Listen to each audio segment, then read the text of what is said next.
মিষ্টি খাবে? আর কি খাবে? আর কি খাবে? কি খাচ্ছ? বলে কত দাদা? টি। এটা টি খাচ্ছ? কি পাতা? বাট এটা আঙুর। এটা আঙুর ফল। ওটা আঙুর তো। বলো আঙুর। আঙ্গুল। আঙ্গুর। আঙুর ফল ভালো খেতে, ভালো ভালো না? এ বাবা। Hello everyone, welcome to my channel Sunshine. তো চলে এলাম আরও একটি ব্লগ নিয়ে তোমাদের সামনে। আজ হচ্ছে পাঁচন, মানে আজ হচ্ছে চড়ক, আর চড়কের দিনই পাঁচনটা হয়। আর এখানে কিন্তু সমস্ত সবজি কাটা হয়ে গেছে, সমস্ত অ্যারেঞ্জমেন্ট কিন্তু রেডি হয়ে গেছে পাঁচনের জন্য। আর এখানে দেখো এই চড়ক কেটে রেখেছে মামনি, সমস্ত সবজি যা যা লাগে পাঁচনের সব কিছু রেডি একেবারে। আর এখানে কিন্তু আলু ভাজতেও দিয়ে দেওয়া হয়েছে, আর এদিকে মামনি সব করছে একা হাতে। আর একটা রিচুয়াল আছে আমাদের, জানি না কার কার আছে, দই খই কলা এই সবটাই খেতে হয়, তাই নিয়ে বসে পড়েছি। আমি তো যদিও খাই না, আর সকালবেলা মিষ্টি জিনিস তো আমার খুব একটা পছন্দ হয়ও না, তবে যেহেতু নিয়ম তাই খেতে হলো। আর এখানে দেখো পাঁচনের সমস্ত কিছু যেহেতু রেডি হয়ে গেছে, মামনি বসে গেছে পাঁচন রান্না করতে। আর এদিকে দেখো আমাদের কিন্তু কুমড়ো গাছ লাগিয়েছে মামনি, আস্তে আস্তে সেটা বড় হচ্ছে। তো বেশ ভালো লাগছে, বাড়ির কুমড়ো শাক খাওয়া যাবে। আর আমার বেশ ভালোই লাগে কুমড়ো শাক খেতে। আর এদিকে দেখো পাঁচন কিন্তু রেডি হচ্ছে, সব সবজি দেওয়া হয়ে গেছে, এবার এটাকে রান্না হবে, রান্না চলছে আর কি। আর ছোলা বাদাম শিমের বীজ সবই কিন্তু এর মধ্যে দেওয়া হয়েছে। আর এখানে নারকেল কেটে রাখা আছে, সেটাও হবে। আর এদিকে লঙ্কা আদা বাটা এগুলো সব মিক্সিতে করা হয়েছে। আর এখানে দেখো সমস্ত সবজি একসাথে মিক্সড করছে ভালো করে মামনি। বেশ অনেকটা সময় লাগে, অনেকটা সময়ের পর কিন্তু এদিকে পাঁচন অলমোস্ট হয়ে এসেছে, রেডি বললেই চলে। এখনও হালকা জাল হচ্ছে, তো অনেকটা সময় লাগলো, এতগুলো সবজি সময় তো অনেকটাই লাগে। আর এদিকে পাশের বাড়িতে হয়েছিল পুজো, সেখানে প্রসাদ দেওয়া হচ্ছে আর কি। আমাদেরও বাটা দেওয়া ছিল আর কি, তো সেখান থেকে সেটাই আনতে গেলাম। আর এখানে সবাইকে প্রসাদ দেওয়া হচ্ছে। এখানে মহাদেবের পুজো হয়েছে, আর এখানে সবাই সবার যে সমস্ত বাটা দেওয়া হয়েছিল ঠাকুরকে সেগুলো নিতে এসেছে। আমিও নিতে চলে এসেছি, আমারও দেওয়া ছিল একটা ঠাকুরের বাটা। তো এই হচ্ছে আমার ঠাকুরের বাটা, তো আমি নিয়ে নিলাম। এবার যাচ্ছি বাড়ির দিকে।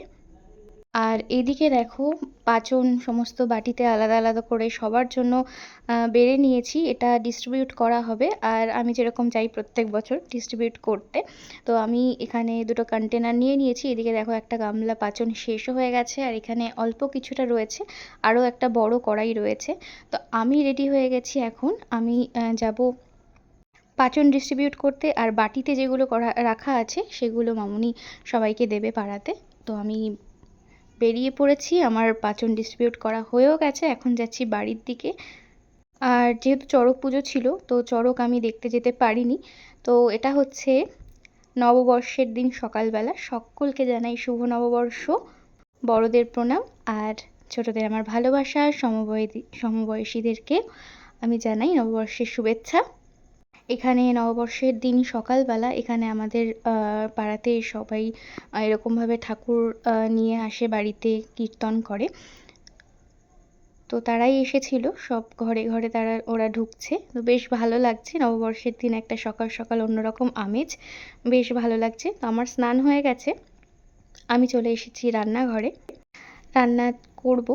আর আজকে হবে মাছ, এদিকে রয়েছে কাতলা মাছ আর রয়েছে চিংড়ি মাছ, তো সবটাই রান্না হবে। আর এদিকে এঁচোড় রয়েছে, এঁচোড়টা সেদ্ধ করতে বসিয়ে দিয়েছি। আর এদিকে ভাতও বসানো হয়ে গেছে, তো আমার এঁচোড় রান্না কিন্তু অলমোস্ট হয়ে গেছে। আর এদিকে মাছটা ভেজে নিচ্ছি, মাছ আর এঁচোড়ই আজকে হবে। তো আমার মাছও কিন্তু রেডি হয়ে গেছে। আর এই কয়েকদিন কিন্তু আমাদের নিরামিষ চলছিল, বেশ 10-15 দিন মতন হবে, 10-15 দিন, হ্যাঁ 10-15 দিন তো হবেই আমাদের নিরামিষ চলছিল। আর এদিকে রয়েছে নোটে শাক, নোটে শাক পেঁয়াজ দিয়ে করা হয়েছে।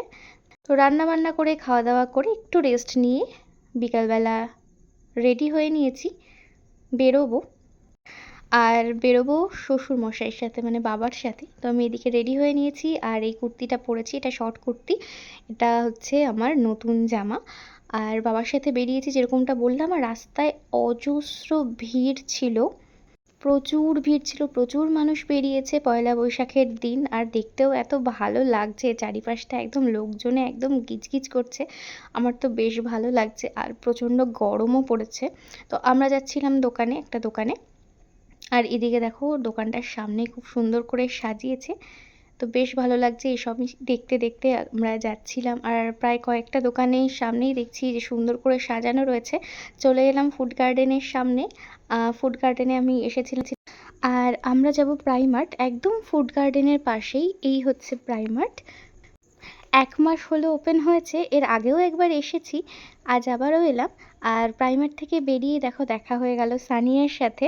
সানিয়ার কাকিমা বেরিয়েছে, যদিও আমাদের আগে থেকেই কথা হয়েছে, তো আমরা দেখা করব, তাই একটু দেখা করে নিলাম আর চলে এলাম বাড়িতে। আর পুচকুটার জন্য জামা নিয়েছি, এই জামাটা কেমন হয়েছে জানিও। আর এটা নিয়েছি আমার জন্য, বাবা দিল। আর পয়লা বৈশাখ উপলক্ষে বাড়ির কাছেই হচ্ছে মেলা, আর বাড়িতে এসে সেই মেলাতেই আবার চলে গিয়েছিলাম। আর যেহেতু মেলার প্রথম দিন, তাই খুব একটা দোকানপাট ভালো মতন বসেনি, তবুও আর কি গিয়েছিলাম। আর এদিকে হচ্ছে কীর্তন, কীর্তন সবাই শুনছিল, মামনি এসেছিল। আর এদিকে দেখো কয়েকটা স্টল বসেছে, সেগুলোই ঘুরে দেখছিলাম। আর বেশিরভাগই বাচ্চাদের, যেরকমটা হয় আর কি মেলাতে, বেশিরভাগ কিন্তু বাচ্চাদেরই থাকে স্টল। আর এদিকে দেখো ব্যাগের কাউন্টার বসেছে, এখানেও সমস্ত বাচ্চাদের স্টল বসেছে। আর এখানে বাচ্চা বড় সব জিনিসই, সবারই জিনিস পাওয়া যাচ্ছিল, কানের দুল থেকে শুরু করে, যেরকমটা হয় প্রত্যেক মেলাতে সেরকমই। আর আমি একটু ঘুরে দেখছিলাম, যদিও যেরকমটা তোমাদেরকে বললাম যে সব দোকান বসেনি, তবুও ঘুরে দেখতে বেশ ভালো লাগছিল। তো দিনটা তো বেশ আমাদের ভালোই কাটলো। আর তার পরের দিন সকালবেলা, আর সকাল হতে হতেই বেশ সুন্দর একটা ওয়েদার আমরা পেয়েছি, বৃষ্টি হচ্ছে, এত ভালো লাগছে। আর প্রচণ্ড গরম পড়েছে, তো এত গরমে বৃষ্টি হচ্ছে, বেশ ভালো লাগছে। একটু হলেও ঠান্ডা হবে, একটু হলেও গরমটা কম লাগবে, তো সেই ভেবেই বেশ ভালো লাগছে। আর এদিকে দেখো জানলার কাছে বসে বসে আমি কিন্তু বাইরের বৃষ্টি এনজয় করছি, আমার বেশ ভালো লাগছে। আর বাইরে কিন্তু বেশ ভালো জোরে বৃষ্টি পড়ছিল, যেরকমটা তোমরা দেখছো যে গাছের পাতাগুলো বেশ নড়ছিল, হাওয়াও দিচ্ছিল বৃষ্টির সঙ্গে। আর বেশ জোরে জোরে বৃষ্টি পড়ছে, তো আমার তো খুব আনন্দ হচ্ছে, এই গরমে বৃষ্টি পড়ছে, আমার বেশ ভালো লাগছে।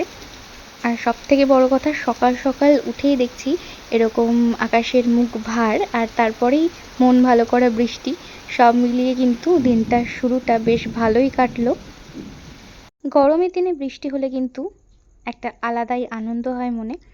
আর আজকের ব্লগটাও আমি এখানেই শেষ করছি, কেমন লাগলো অবশ্যই জানিও।